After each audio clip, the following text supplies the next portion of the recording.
You're listening to the JD Rucker Show. Let's begin. It was definitely a crazy weekend to lead into this last week. Last week before President Trump is officially inaugurated. One more week of Joe Biden's handlers trying to muck things up as much as possible. We've had certain things come about, some good news, some bad news, but it's funny because I've been so focused on the weekend that some of the news from today sort of passed me by. I saw that David Weiss, the special counsel looking into the Hunter Biden situation, that he actually dropped his report, and it was pretty damning. You know, basically he's saying there was probably a lot more to it, and that he felt hamstrung by Joe Biden, of course, doing the unconditional pardon of his son. He insinuated in his report that there was more to Hunter Biden's shenanigans than what we're even aware of, and that he was sort of blindsided and in many ways disgusted by the fact that Hunter Biden does get this blanket pardon because, again, insinuating, without directly saying it, he was insinuating that there's more to the Hunter Biden debacle, the crimes of Hunter Biden, and likely the entire Biden crime family. There's more to it than what we know, and we'll never know. That's just, unfortunately, that's how Washington, D.C. works. We also had an alarming, I wouldn't say alarming, a concerning note from Jake Sullivan on his final, what should be his final press conference. Watch this.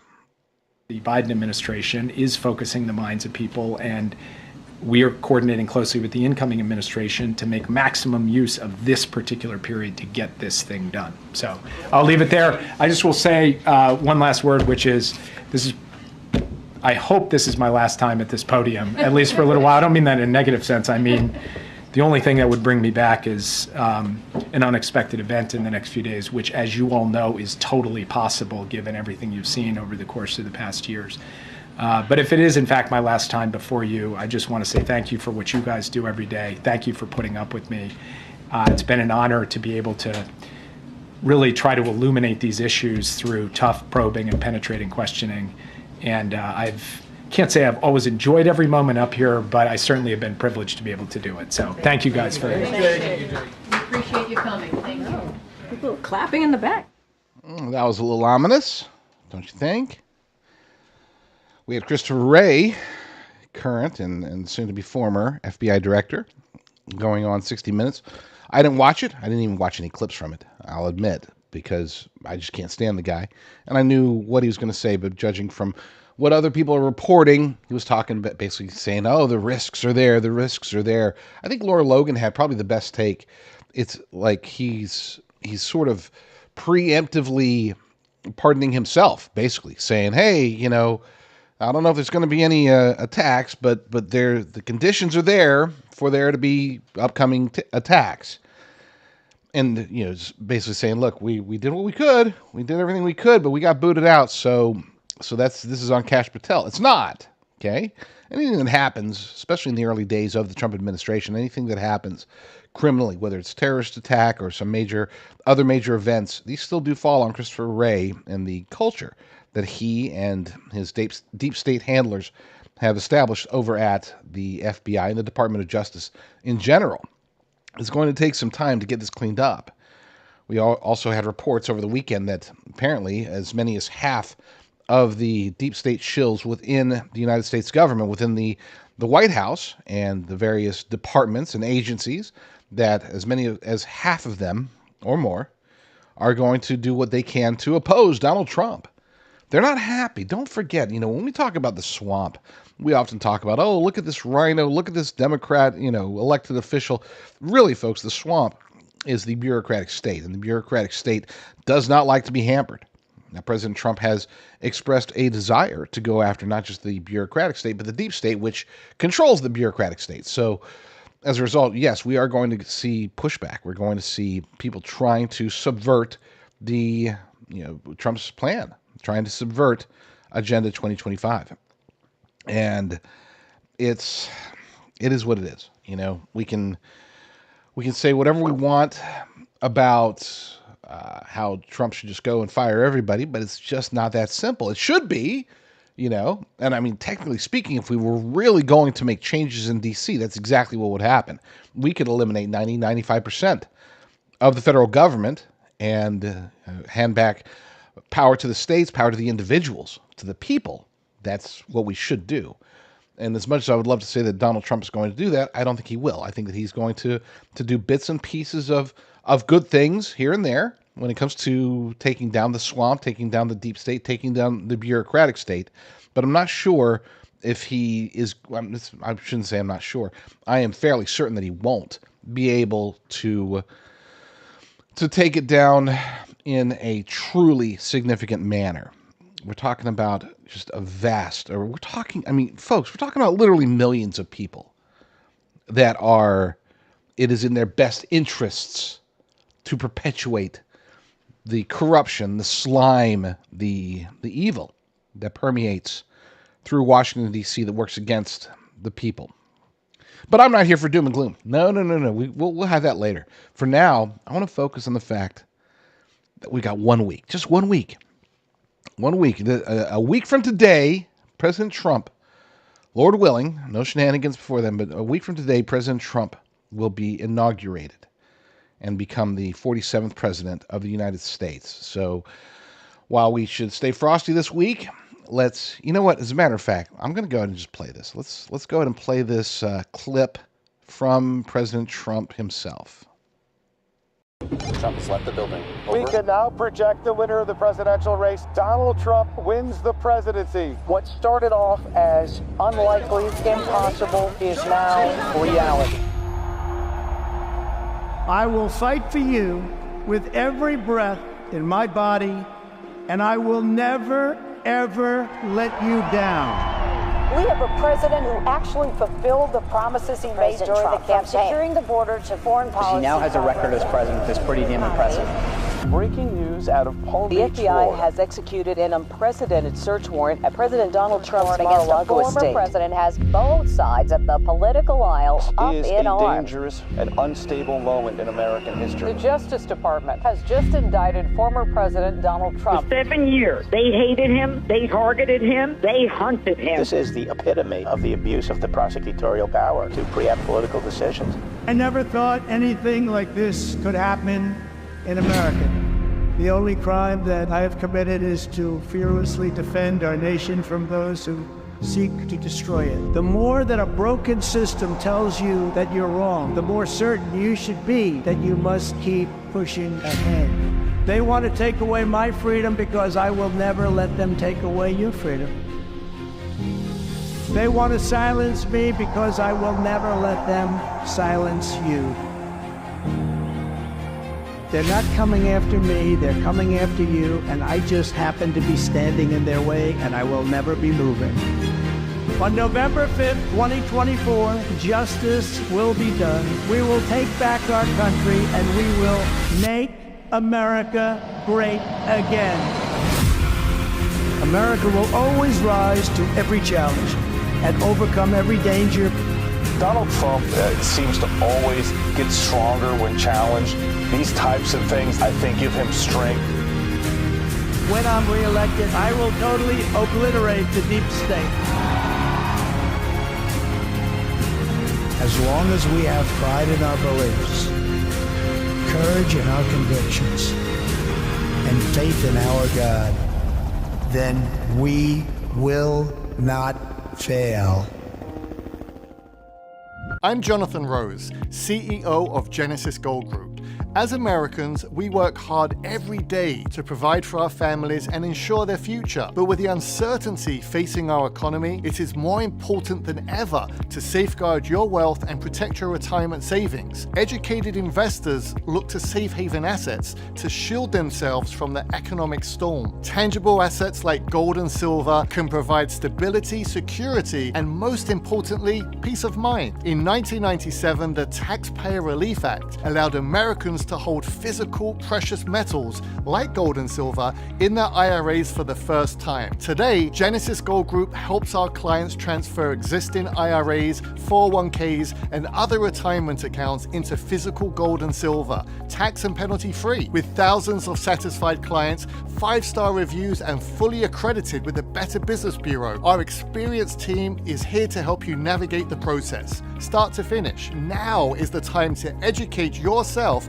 on the importance of a diversified portfolio, including tangible assets like gold and silver. Call now to receive our free wealth protection kit and digital dollar defense guide. Call now and we'll include our extremely popular silver prepper bar free when you open your account. Add it to your IRA or have it sent to your home. Call Genesis Gold Group today at 800-200-GOLD. Prepper bar only available through Genesis Gold Group.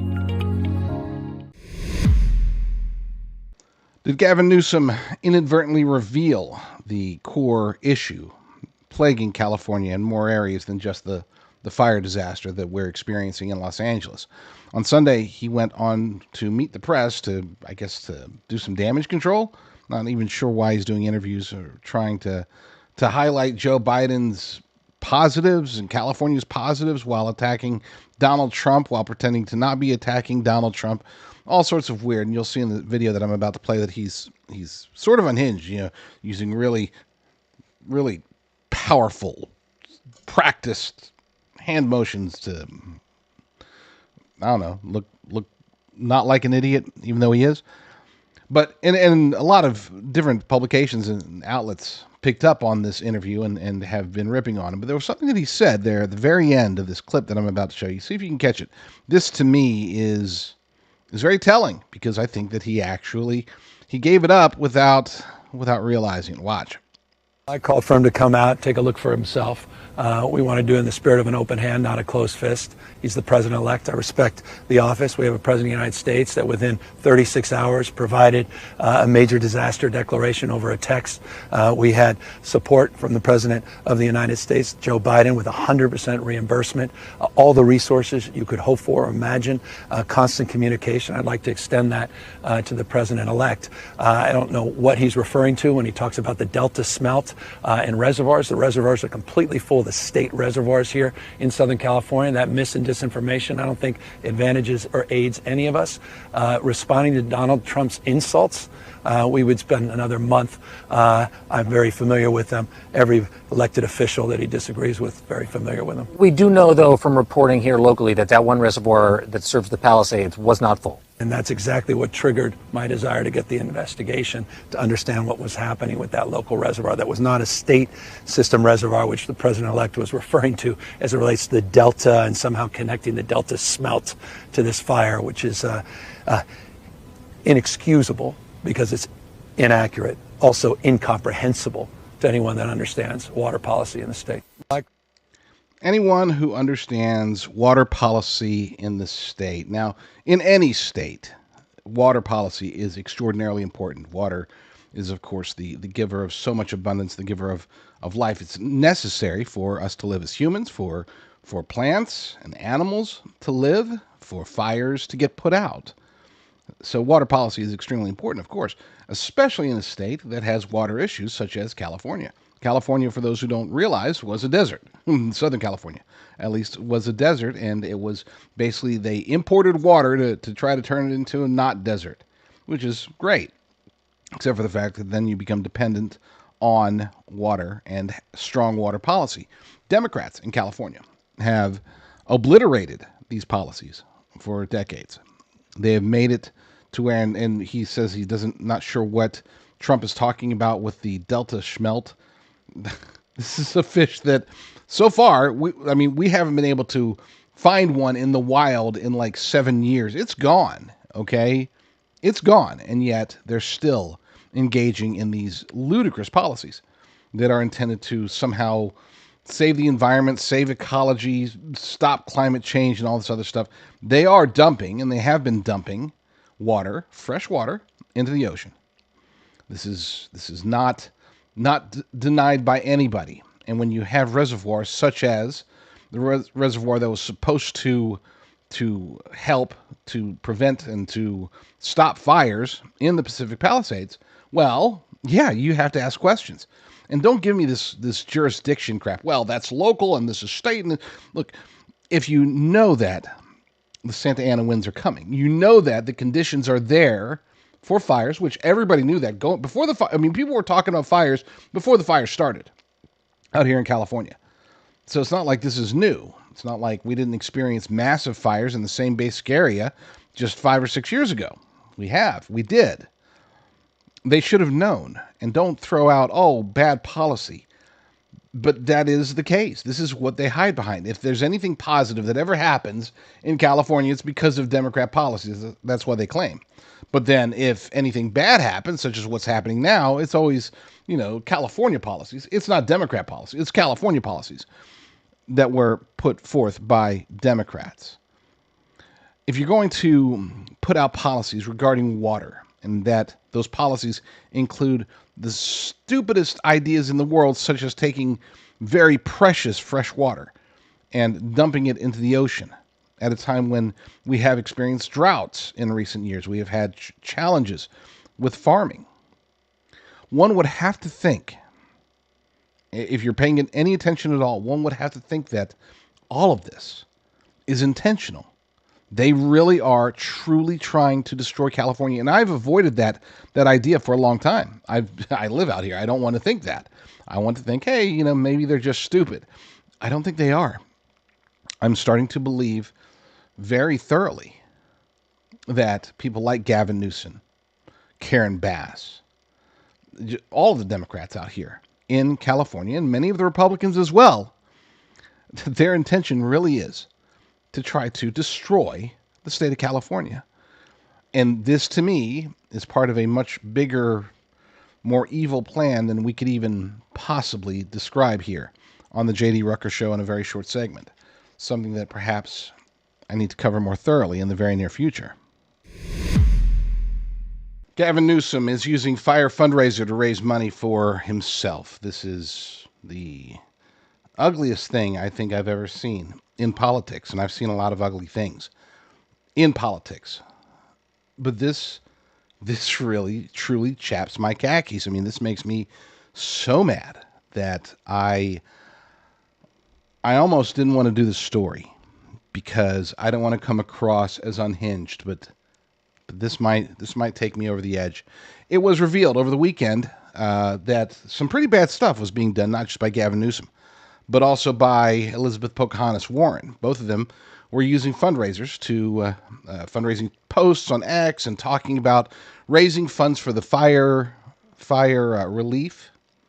And they did so in a way that caught a lot of people's attention because they were funneling it through Act Blue. Now, this in and of itself is already bad enough, okay? Because that means that they're using this Democrat fundraising tool that is under investigation. A lot of people are very concerned about how it's used and this, that, or the other. And then you find out that there's 3.95% of the donations that are going directly to Act Blue. These are the fees, right? And this will, of course, benefit Democrats. And there are ways that you can always donate directly to the United Way in Los Angeles, support LAFD. There's people, thankfully, we're adding context to these posts, such as Elizabeth Warren calling for saying 100% of your donations will go directly to these organizations, except they don't.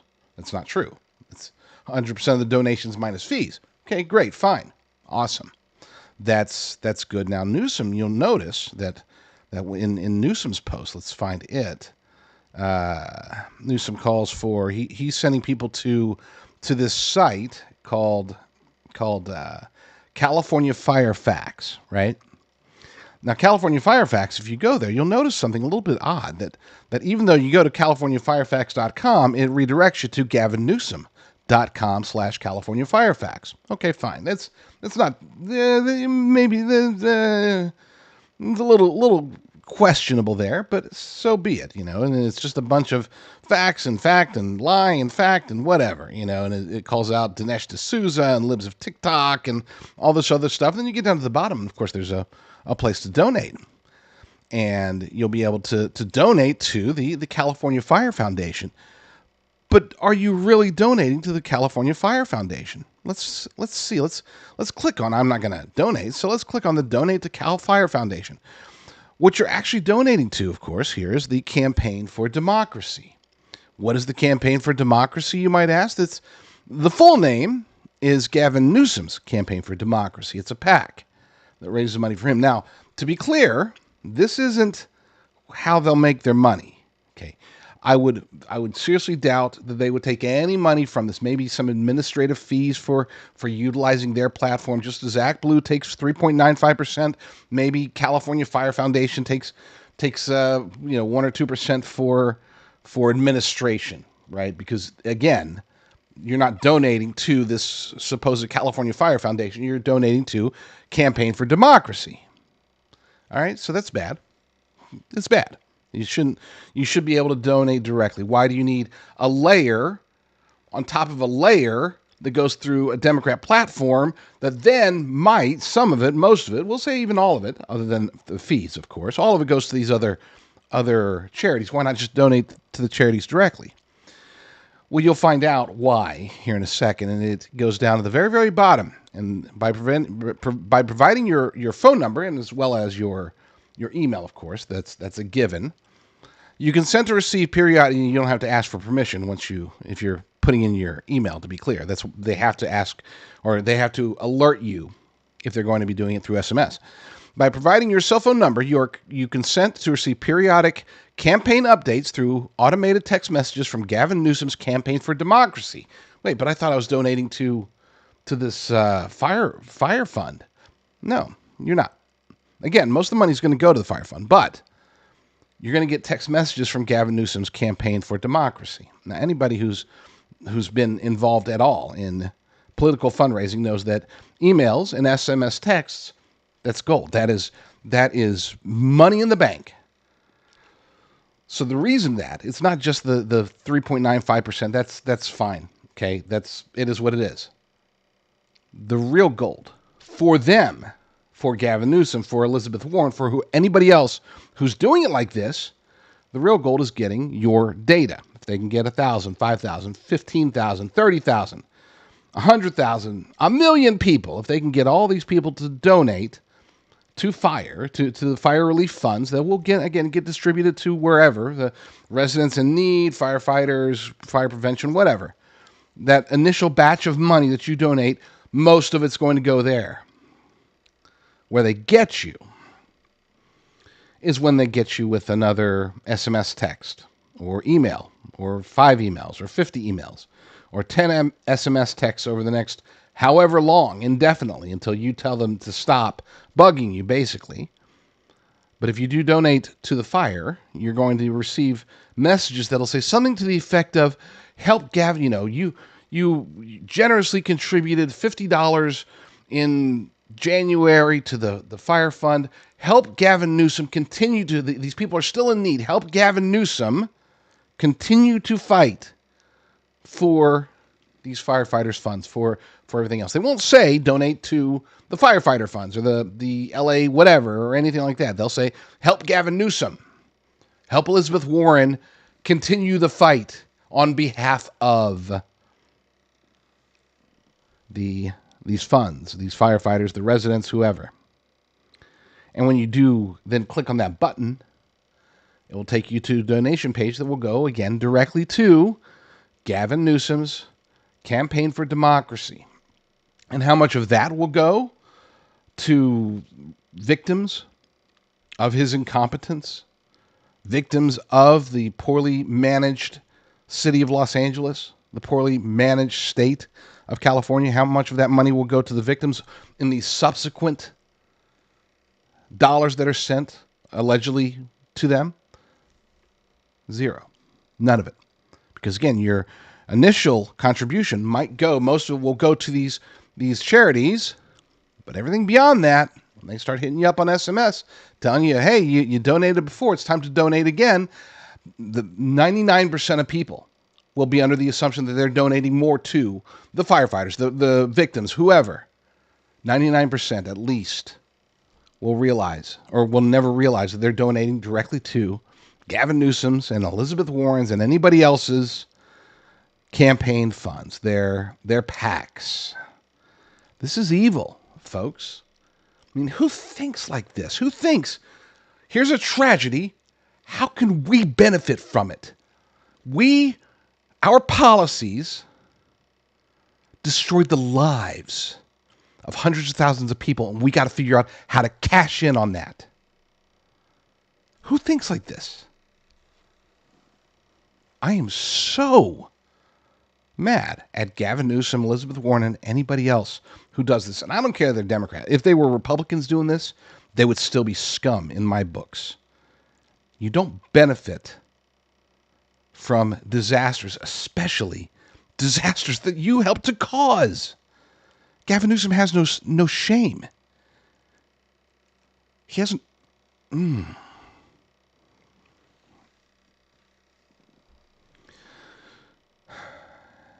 Gavin Newsom's time as a public servant should be over as quickly as possible. I don't care if he's recalled. I don't care if he's exiled from the political field.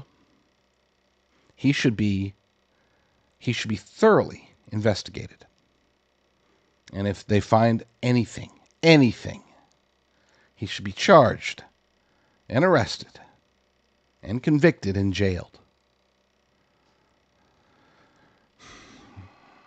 I mean, there's the things that they accuse Trump of doing, or any Republicans. Some of them I know do bad things. I don't want to be like, oh, Republicans, they don't do anything wrong. But I've never seen anything, Republican or Democrat, I've never seen anything as evil as what Gavin Newsom is doing today. Biden aides are terrified that Trump won't give him a state funeral, just hoping he will outlive Trump's second term. When I read this, at first I thought, my gosh, this has to be the Babylon Bee. Certainly nobody is so stupid as to think that Donald Trump, or really anyone, would be so callous, so idiotic that they wouldn't give a president of the United States, even one as bad as Joe Biden, wouldn't give them a state funeral. But apparently the Biden aides are terrified that if Joe Biden dies in the next 4 years, that he won't be given a state funeral. This just goes to show the insanity. It really is a mental illness, I believe, that permeates across many on the left, including apparently aides for the soon-to-be former president of the United States. I mean, there's no possible way any thinking American who is not suffering from a delusion, such as Trump delusion syndrome, there's no way that anybody would think that it's even conceivable. They would never even entertain the idea that if Joe Biden were to die during President Trump's second term in office, that Trump wouldn't give him a state funeral. That just makes no sense. But anyway, according to this article over at Red State, this is by Rusty Weiss. Aides to President Biden are reportedly concerned about what will happen if he passes away while Donald Trump is in the White House, particularly whether or not Trump will authorize a state funeral in his honor. A report from CNN details in depth the process of the current president as he confronts his own mortality, seeing exactly how a funeral for a president is conducted in the wake of the passing of Jimmy Carter. Like most presidents, the outlet notes that Biden has already approved a plan for his own services. However, concern has seeped in that Trump, who is just days away from being inaugurated for a second term, would eschew decorum. This is what they write. Still, an uncomfortable thought has circulated among some Biden aides and longtime supporters in the days since Carter died. If Biden passes while Trump is president, would he get a state funeral? This goes to show they really don't understand Donald Trump. They think that because he is bold, because sometimes he is unorthodox, we'll say, in his way of discussing topics, that means he's a Neanderthal or something, that he's he doesn't understand things, or that he would be so petty, so vindictive, that he would deny a former president of the United States the honor of a state funeral. I can't think of the words for it. I mean, this Trump derangement syndrome is real. It is absolutely real, and it clouds people's judgment. And this is concerning. This is a nothing burger story, and I don't generally like to highlight nothing burger stories, except that I couldn't stop thinking about the lunacy of it, and I couldn't help think that if these people think so low of Donald Trump and are so concerned, I mean, they use the word terrified, to be clear. If they are actually terrified of something that has a 0% chance of happening in the real world, then it's no wonder that they're willing to do anything to prove themselves right. This is worse than the climate cultists, this is worse than the hate hoaxers. We keep having these racist moments popping up on college campuses, and then a week or 2 or 3 later, we find out it was a hoax. It was just some students. They've been sitting there waiting for months, years for that racist event to happen on their campus, and it didn't happen, so they're going to do it themselves and say, "See, we proved it." And then they get busted, and it's like, "Oh, sorry, just racism is real, we swear." Trump derangement syndrome is real. I don't have to swear on it. You can see it around you. You can see it in the lunacy of thinking that these people actually are terrified by the prospect of Joe Biden dying during President Trump's term, thinking that he would deny him a state funeral. They have lost their minds. There's no other way to put it. Last year, my long-term storage food company, Prepper Farms, was partnered with and actually owned by another corporation. I know that nobody knew this. Very few people were even aware that this was the case, because our production, our systems, everything was in place and working just as it should be. People would go, they would put in promo code JDR at prepperfarms.com. They would receive the maximum possible discount, as always, and then they would get their long-term storage beef.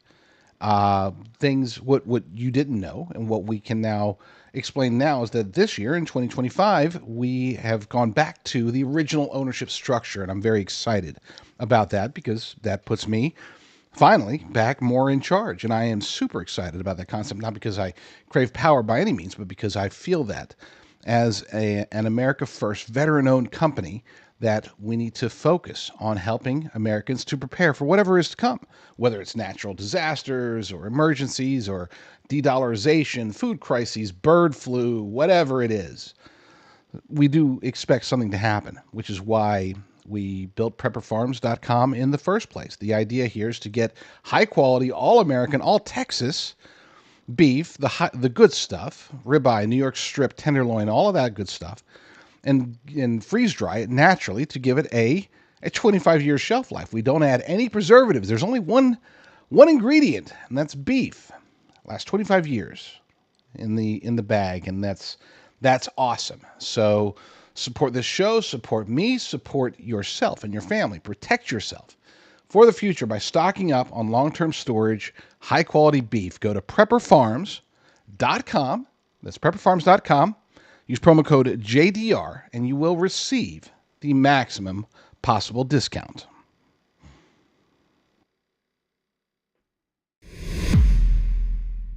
Could there be a reason why Los Angeles is burning that nobody really wants to talk about? Now, I want to talk about it. I want to talk about it because I think that it's definitely possible. But before I get into this article by Michael Snyder from End of the American Dream, I wanted to clarify. For a long time, I was not convinced that God acted in judgment towards people during this life. In other words, I always thought God will judge people after we die.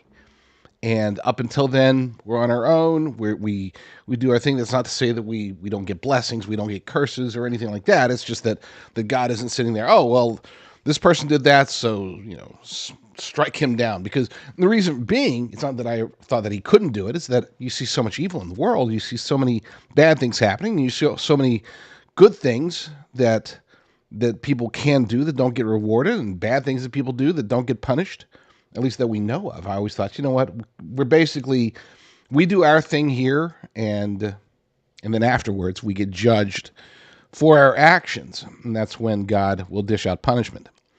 But I've noticed events, things that have happened, so I've become more open to it. I'm not bullish about it by any means, but I am open to the idea that in certain circumstances, people, groups, organizations, companies, even entire nations can be punished. And those punishments come in the form of something grand and, such as, for example, the Los Angeles fires. So again, not bullish, not dogmatic, just I'm very open to the idea, but only under certain circumstances. And I think that in this article, which we have cross-posted over at discernreport.com, this article by Michael Snyder, it makes some good points, and it makes one incredibly good point, and then some of the other points I don't necessarily agree with. But let's get into the article. There's so much anger about the unprecedented fires that are ravaging the Los Angeles area because there is a widespread belief they could have been prevented. And then he goes into the various theories about why they're happening. What is the one thing that sets Los Angeles apart from any other city in the world? Needless to say, it's the entertainment industry. Los Angeles is known as the entertainment capital of the world, and the entertainment that it produces has an enormous amount of global influence. In fact, LA has more of an impact on the culture of the world than any other city by a wide margin, and I agree with that. But I'm not necessarily in agreement about the next part. The entire planet has been corrupted by the movies, television shows, and music that comes out of Hollywood. On top of all that, it is the epicenter of the global pornography industry. Now, I often hear that Hollywood is, the source of sin, or Las Vegas is Sin City, and I think people say, so much sin is created and produced in Hollywood or Las Vegas or whatever. And I disagree. I think that sin is personal. Sin is within us. Hollywood movies, whether it's porn or just bad films or bad messaging in films or television shows or whatever, that's just the manifestation of, I guess you could say, ways that we can sin, but the sin is still ours. Sin is based upon our internals, our actions, and our words. Okay? If it wasn't for Hollywood, if Hollywood disappeared, we by our nature, who were sinning through Hollywood, would find other ways to sin. You look at third world areas where they don't have Hollywood or Bollywood or anything like that. You look at those areas, they're finding ways to sin. It's based upon what's manifest in front of them. So no, I'm not going to say that sin is not. Hollywood is not the source of sin. Hollywood is simply the petri dish where our satanic nature can be made manifest.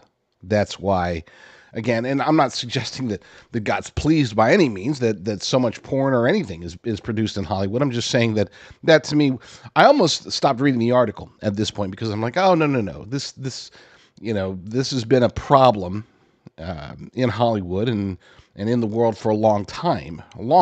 This doesn't make any sense why it would be now. Why you can't say, the fires were caused because of so many bad movies and so much porn being produced. That's not new, but there was something. He gets to his next point, and this is a lot more direct and a lot more timely. Most of us are literally, of course, much filth. Sorry. There we go. Of course, much of the filth that the entertainment industry produces openly mocks God and misuses his name. Sadly, the entertainment industry was even mocking God at the Golden Globe Awards just 48 hours before the fires hit. Now, let's play this real quick. Acceptance speeches have been on fire. Who got shouted out the most? Let's look at the numbers. God, creator of the universe, 0 mentions. No surprise in this godless town. This is the view from a... That's enough. You don't need to see the that part we've already seen. We've seen what's happened. And yes, it is conspicuous. And it really is based around the idea of Galatians 6:7. God will not be mocked. And they were mocking God. So if we were to attribute these fires with so many celebrities having their homes burnt down, one British actor, a child star, granted, somebody who had cerebral palsy and blindness, born blind. He died. I forgot his name, but he was one of the victims in the fire itself. If we were going to go down this road, that this fire, in whole or in part, was punishment for something, it wouldn't be the porn industry, it wouldn't be bad movies, it wouldn't be Hollywood, it wouldn't be the crime, the almost certainly the hideous child sex trafficking, very, very bad things that are happening in Hollywood, because those aren't new. But they mocked God directly to millions of people just before the fires. That, to me, is more indicative of what I would expect as far as a punishment being sent on the people. We look at places like Sodom and Gomorrah. The crimes that we know of in Sodom and Gomorrah, we don't have a lot of detail. We only have basically innuendo. We know that they were perverse. We know that those perversions that they were engaged in, those are present everywhere in the world now. So I don't see this as a similar type of punishment as what would have happened to Sodom and Gomorrah. But I could see this as a very big warning sign. Don't mock God, especially to millions of people. That's a bad idea. Are the LA fires a way to usher in SmartLA 2028, Smart Cities, as part of Los Angeles ahead of the 2028 Los Angeles Olympics? As far as theories go, this is one that we need to consider. One that I think is possible. And at this point, almost anything's possible. Like if somebody says, oh, it's the aliens, okay, I'm not going to take that one. That one to me is not possible. If you were to say it's some variation of aliens or fake aliens that are whatever, okay, maybe we'll listen to that. But I haven't really heard too much of that one yet. What I have heard are theories, and I would say the most prominent theory, and this is one that falls under the mainstream ideology. It's that maybe one of the fires was started as a result of something natural or accidental, and then the other fires that sparked up were just crazy people in LA doing what crazy people in LA do, which is to try to sow additional chaos, whether through mental illness or demonic possession or whatever. They're just like, oh, there's a fire, let's start another one over here. We do know, I think that I'm about 99% sure that some, if not most, if not all of the fires that are going or have been going in Los Angeles are man-made. I don't believe that this is just random. If you look at the map, it doesn't appear to be just random. Oh, just so happened that power lines down here and fireworks over there, and they're trying to throw that out as the likely scenario, but it's just not. It's not. I'm very, very sure in my assertion that some, if not most, if not all, of the fires were lit intentionally by human beings. The question is why. So is it possible that these are just LA being crazy LA? Yes, that's definitely possible. And that seems to be, if it is demonstrated that arson is the cause of so many of these fires, and that is forced to be revealed publicly, then they'll attribute it to craziness. They won't ever go into a coordinated plan or a conspiracy, because such things are anathema in legacy media, and they'll point to people like me and say that we're crazy.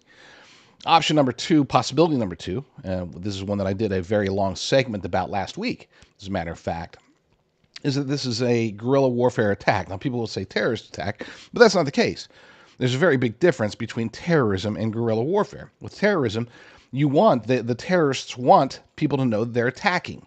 They want to take credit for it. They want to maximize casualties, not necessarily destruction. Destruction is great as long as it's on a grand scale to them. But really what they want to do is kill as many people as possible, and they want to take credit for it, and they want to threaten more similar attacks in the future. That's the idea of a terrorist attack. Whereas with guerrilla warfare, they don't want people to know that it was done intentionally. They don't want people to know that they're going to do it again. They want to cause as much chaos and damage as possible. Casualties are secondary. If they get casualties, they're okay with that. If they don't get casualties, they're not, or they don't care either. Either way, I should say. What they want is to to attack, weaken us, weaken the nation in preparation for future bigger attacks. And I think that that's also a very distinct possibility.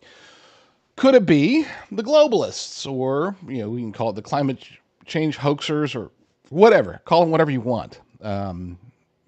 Different motivations around that concept, but could they be out there trying to blame this on climate change and continue to highlight how we need to do this, do that? Donald Trump is the bad guy, and we need people like Gavin Newsom in office. That is also a possibility. But then there's the darkest one, the most evil, I would argue, and that's the idea that this is all a setup for rebuilding Los Angeles, or at least good chunks of Los Angeles, as smart cities and having it spread out from there. It's a heck of a lot easier to rebuild after you clear away debris than to try to convert a pre-existing building or a pre-existing city block or a pre-existing city, rebuild it in the vision of what they have for SmartLA 2028. They want it to be a smart city. They want it to be the smart city, like one of the American prototypes, so to speak. They already did this on a small scale, I believe, with Lahaina in Maui, Hawaii. That was slated to become a smart city. And it sure was convenient for them that, instead of having to go through and make deals and spend years, even decades, trying to get it switched over, well, this sort of wiped the slate clean. With, of course, the fires that devastated Lahaina. Now, which is why it's funny, maybe not funny, definitely not funny, but it's crazy that Gavin Newsom, over the weekend, made a statement that caught a lot of people's attention for two different reasons. Number one, caught our attention because he looks like an idiot doing his little dance. But number two, it caught our attention because he's apparently been in contact with the governor of Hawaii, talking about rebuilding efforts, talking about prospectors coming in and how to situate the land for appropriate land use and this, that, or the other. And this is, I'm pulling this out of context, but just so that you understand the context before. He's talking about the rebuilding process and everything that they're already doing to get that rolling. And during this rebuild process, I assure you, they will, they already are, talking about rebuilding these portions of Los Angeles better than they were before. In other words, they are already talking, without saying the words, they're already talking about SmartLA 2028. Watch this. We're dealing with a myriad of issues. I was just talking to Josh Green, the governor of down in Hawaii, who had some ideas around some land use concerns he has around speculators coming in, buying up properties, and the like. So we're already working with our legal teams to move those things forward, and we'll be presenting those in a matter of days, not just weeks. It's funny because that clip did go viral on X, but for mostly the wrong reason. I would say that there were a handful of people that caught on to his statements regarding, moving legislation forward and talking about executive orders and talking to the governor of Hawaii and all that stuff. But most people were just focused on the shimmy, that weird shimmy that he did, and wondering what kind of dance it was, and is he on drugs and what, We are so easily distracted. Which brings me to another quick point. Before we move on, I want to highlight a notion that I see spreading, and I don't understand why. So a lot of people are saying, this is it. This is Gavin Newsom's swan song. He's done with politics. Once he is out, if he's able to survive until the next governor of California comes in, because he's being term limited out, if he's able to survive until the 2026 election, then he's done after that. And that's ludicrous. Sorry. I know that's not popular to say. I know that I'm supposed to be out there and saying, Gavin Newsom's done, but he's not. He's not. Right now he's in the mode of separating himself, using his hand motions that he likes to do to separate himself from the local issues and to focus on recovery and to focus on stopping the fires and to this, that, or the other, right? This is an opportunity for Gavin Newsom. Okay? This really is. We might not look at him and not believe him when he says, oh, that everything, the state reservoirs were done, everything that we could possibly do. We don't believe him when he says that. But people in Los Angeles, a lot of them do. Not all of them, but a lot of them do. People in California, a lot of them do. But over time, more and more will, because he's going to reinforce this. He's going to shift the narrative from, hey, here's a guy that needs to resign. That's what people are calling for now. To within a couple months, a year, maybe even a year and a half, 2 years, the narrative will be shifted to, wow, here's the guy that was thrust into a bad situation that wasn't his fault, and he's really helped to rebuild and solidify California and Los Angeles as a result of this. This guy's demonstrating leadership. Look, Gavin Newsom is one of the most talented politicians that I've ever seen. He's a horrible leader. His policies are awful. Okay? He's a horrible person. But when it comes to politics, when it comes to the art of building narratives and winning elections, he's a master at it. We have to assume that. We also have to take into consideration how quickly narratives can change and how short of memory people have. Maybe you're not one of those people. I know I'm not. I try to remember everything. But there are a vast majority of Americans will just move on to the next news cycle. It's funny because one of the reasons that I do the show the way that I do it now is because I didn't want to be beholden to the news cycle. And yet it appears that because my focus has been on more biblical and more conspiratorial, well, we've just had a whole lot of both faith-driven and conspiratorial news popping up ever since I made the shift, And I guess it's to be expected because the election is over. Now there's a lot less talk about just direct politics and more talk about crazy things, right? That's good. I'm glad. I want less politics. But it seems as if I keep getting sucked in. But here's the thing. I want you to remember, just as an example of how short-term our memories are and how easy it is to take us from one subject to the next. We have the LA fires. That's obviously the big news right now. But just prior to the LA fires, the big news were the 2 attacks on New Year's Day. And all of us were up in arms. We were like, oh, is the Vegas guy still alive? Did he really do this? What about he's saying that he knows something about the drones? He's doing this. We were all about that. And all of a sudden, poof, it's gone. Prior to that, if you recall, there was talk about this mystery fog, right? That continued for a little while. And that wasn't big news, but there was a lot of people discussing it, as well as the drones. The drones around Christmas and just before Christmas. For about a month, drones over New Jersey, that was a big news. And all of a sudden, poof, it's gone. And here at some point, maybe this week, maybe next week, but at some point in the very near future, the stories, the discussions, everything about the LA fires will also be gone. It will be replaced by whatever the big news of that moment is. We've got 1 week until Donald Trump is officially inaugurated, Lord willing. No shenanigans happen between now and then. We have 1 week until that happens, and then once it does, we can expect more of the same, more crazy things. Not more of the same from him. I'm saying more of the same, more shifting in the narratives, more shifting of the dialogues. The news cycle will be swaying, moving, and all of a sudden, this idea that Gavin Newsom is toast will be replaced by what is Gavin Newsom doing to fix this, and then it will be replaced by what is Gavin Newsom doing to rebuild, and that will be replaced with, Gavin Newsom's doing a pretty darn good job of getting this rebuilt. And then all of a sudden, it'll be 2026, and people will be talking about what is Gavin's next move. And I don't know what his next move is, but there will be a next move. I don't think that he's going to pull a lot of candidates, a lot of presidential candidates, when they leave office, whether it's governor or senator or whatever, they'll take a couple of years. Okay, Hillary Clinton did this.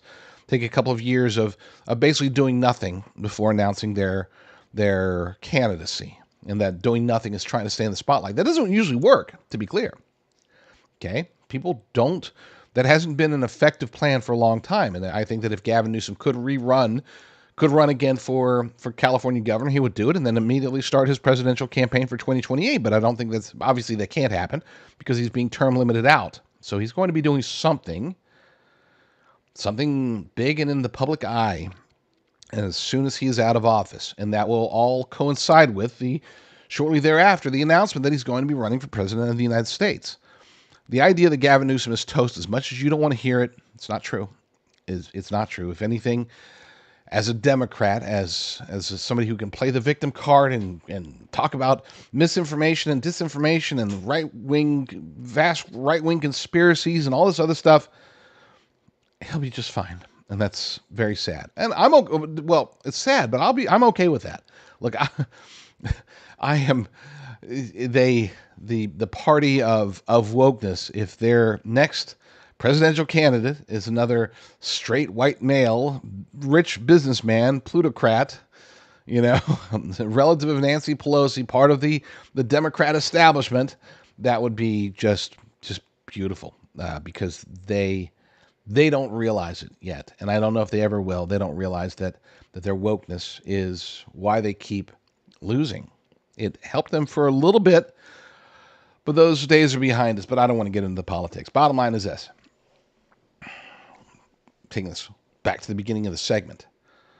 Is it possible that these fires were started in an effort to clear the path, to make it much, much easier and much quicker for them to turn Los Angeles into the smart city capital of the United States, if not the smart city capital of the world? And I would say the answer is, if they didn't plan it, it certainly is awfully convenient for them to be able to take advantage of it now. Here's a true story. I was testing out some coffee. This has been almost a year ago. Testing out some coffee for a potential sponsor. And I had made the coffee, and I went about my morning routine, did my work, doing my thing, and then I took my first sip of coffee. And it struck me. I'm like, holy crap. I had forgotten that I was testing out this new coffee. I just took the first sip, and I was like, wow, this is really good. And then I remembered, oh my gosh, this is Promised Grounds. This is the stuff that they sent me.